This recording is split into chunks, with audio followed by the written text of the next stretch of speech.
Manca un mese esatto a quando il Consiglio di Stato si esprimerà sulla legittimità dell'estensione delle concessioni balneari al 2033, disposta dalla legge 145 del 2018. Sarà un'attesa adunanza plenaria di tutte le sezioni del Supremo organo di giustizia amministrativa per valutare definitivamente l'orientamento sulla delicata questione del prolungamento automatico delle concessioni demaniali marittime a uso turistico-ricreativo deciso dal governo italiano, ma oggetto di svariate sentenze contrastanti da parte dei TAR di tutta Italia a causa della presunta incompatibilità con il diritto europeo e la legge Bolkestein. Dopo il G20 spiagge ne ha parlato anche la conferenza dei sindaci del litorale veneto.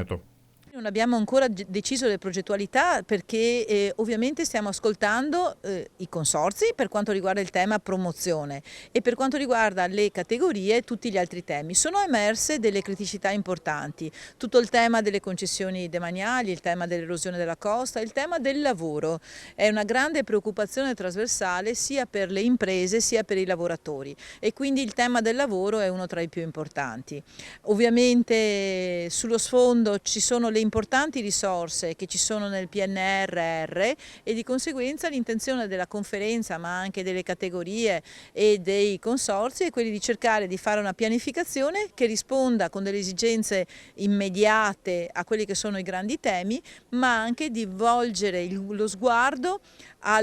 questa importante situazione del PNRR perché ne abbiamo effettivamente bisogno. Intanto, a stagione balneare agli sgoccioli, i sindaci delle località costiere possono tirare un sospiro di sollievo per i dati raccolti, nonostante la preoccupazione iniziale. Ovviamente alla prossima riunione faremo il bilancio, ma tutte queste ultime riunioni saranno in vista della programmazione dell'attività futura della conferenza dei sindaci, soprattutto per le tante istanze e per i tanti temi importanti che oggi abbiamo sul tavolo, ed è stata anche l'occasione per salutare i colleghi sindaci che stanno lasciando la conferenza dei sindaci per limiti di mandato. La scadenza elettorale di inizio ottobre ha il suo peso, dato che fra i 9 comuni aderenti alla conferenza dei sindaci del litorale veneto ben 4 si apprestano a rieleggere il sindaco: San Michele Tagliamento, ovvero Bibione, Caorle, Chioggia e Rosolina.